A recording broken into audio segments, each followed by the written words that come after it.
اللہ کا غضب ان لوگوں پر بہت سخت ہو گیا جنہوں نے اپنے انبیاء کرام علیہم السلام کی قبروں کو مساجد بنا لیا۔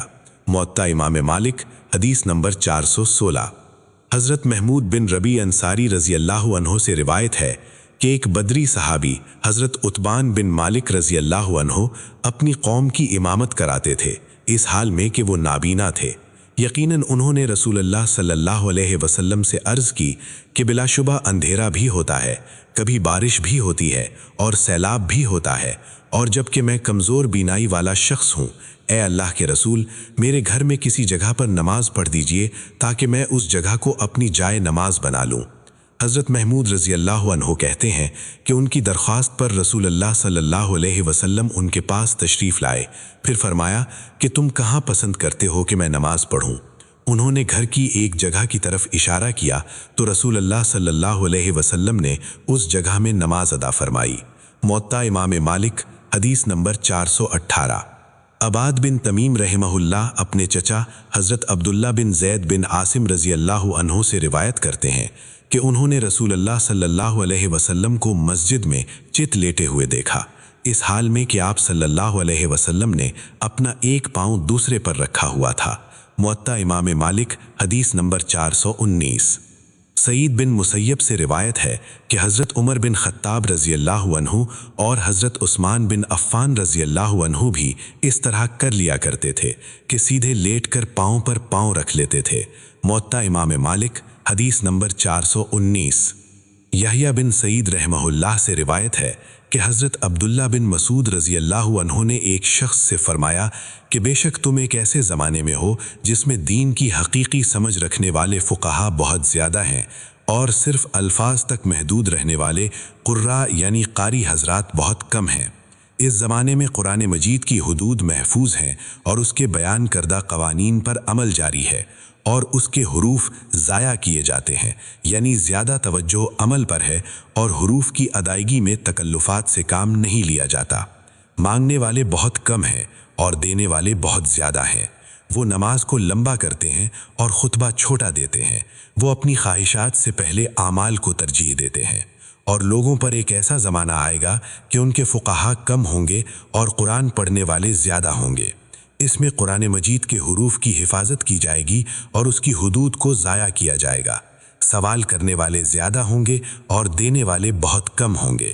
اس زمانے میں لوگ خطبہ لمبا کریں گے اور نماز کو چھوٹا رکھیں گے، اور وہ اس دور میں اپنی خواہشات کو ترجیح دے کر اپنے عملوں سے مقدم رکھیں گے۔ موطا امام مالک حدیث نمبر 420۔ سیدہ عائشہ رضی اللہ عنہا زوجہ پیغمبر صلی اللہ علیہ وسلم سے روایت ہے، کہتی ہیں کہ رسول اللہ صلی اللہ علیہ وسلم کے نزدیک سب سے پسندیدہ و محبوب عمل وہ تھا جس کو کرنے والا اس پر ہمیشگی کرے۔ موطا امام مالک حدیث نمبر 422۔ عامر بن سعد رحمہ اللہ اپنے والد حضرت سعد بن ابی وقاص رضی اللہ عنہ سے روایت کرتے ہیں، انہوں نے کہا کہ رسول اللہ صلی اللہ علیہ وسلم کے عہد میں 2 بھائی تھے، ان میں سے ایک بھائی اپنے ساتھی یعنی دوسرے بھائی سے 40 راتیں پہلے فوت ہو گیا، دوسرا بھائی 40 دن بعد فوت ہوا۔ رسول اللہ صلی اللہ علیہ وسلم کے پاس ان میں سے پہلے فوت ہونے والے بھائی کی فضیلت کا تذکرہ ہوا، اور لوگوں نے اسے دوسرے بھائی سے زیادہ اجر کا مستحق جانا۔ تو رسول اللہ صلی اللہ علیہ وسلم نے فرمایا، کیا دوسرا یعنی جو بعد میں فوت ہوا مسلمان نہیں تھا؟ لوگوں نے عرض کیا کہ کیوں نہیں اے اللہ کے رسول، وہ بھی مسلمان ہی تھا اور اس کے اسلام میں بھی کوئی حرج نہیں تھا۔ تو رسول اللہ صلی اللہ علیہ وسلم نے فرمایا، تم اس کے مرتبے و مقام کو کیا جانو جس تک اس کی 40 دن کی نماز نے اسے پہنچا دیا ہے؟ یقیناً نماز کی مثال تو اس میٹھے پانی والی گہری نہر کی طرح ہے جو تم میں سے کسی کے دروازے پر اس کے سامنے سے بہتی ہو، وہ اس میں ہر روز 5 دفعہ داخل ہوتا ہو اور اس میں غسل کرتا ہو، تو تمہارا کیا خیال ہے کہ یہ عمل اس کے بدن پر کچھ بھی میل کچیل باقی رہنے دے گا؟ یقیناً نہیں۔ لہٰذا بلا شبہ تم اس مرتبے و مقام کو نہیں جان سکتے جہاں تک اس کی نماز نے اسے پہنچا دیا ہے۔ موطا امام مالک حدیث نمبر 423۔ امام مالک رحمہ اللہ کو یہ خبر پہنچی کہ عطا بن یسار رحمہ اللہ کے پاس سے جب کوئی ایسا شخص گزرتا جو مسجد میں کوئی چیز بیچ رہا ہوتا تو وہ اسے بلا لیتے، پھر اس سے پوچھتے کہ تیرے پاس کیا چیز ہے اور تم کیا چاہتے ہو؟ چنانچہ اگر تو وہ ان کو یہ بتاتا کہ وہ اسے بیچنا چاہتا ہے تو فرماتے کہ پھر تم دنیا کے کسی بازار کو لازم پکڑو، اور یہ مسجد تو صرف اور صرف آخرت ہی کا بازار ہے۔ موطا امام مالک حدیث نمبر 424۔ حضرت طلحہ بن عبید اللہ رضی اللہ عنہ سے روایت ہے، کہتے ہیں کہ ایک آدمی رسول اللہ صلی اللہ علیہ وسلم کی خدمت میں حاضر ہوا۔ وہ اہل نجد میں سے تھا، سر کے بال بکھرے ہوئے تھے، اس کی آواز کی بھن بھناہٹ تو سنائی دیتی تھی، لیکن وہ جو کچھ کہہ رہا تھا ہم اسے سمجھ نہیں پا رہے تھے۔ یہاں تک کہ وہ قریب آ گیا تو یکا یک ہمیں معلوم ہو گیا کہ وہ اسلام کے متعلق سوال کر رہا تھا۔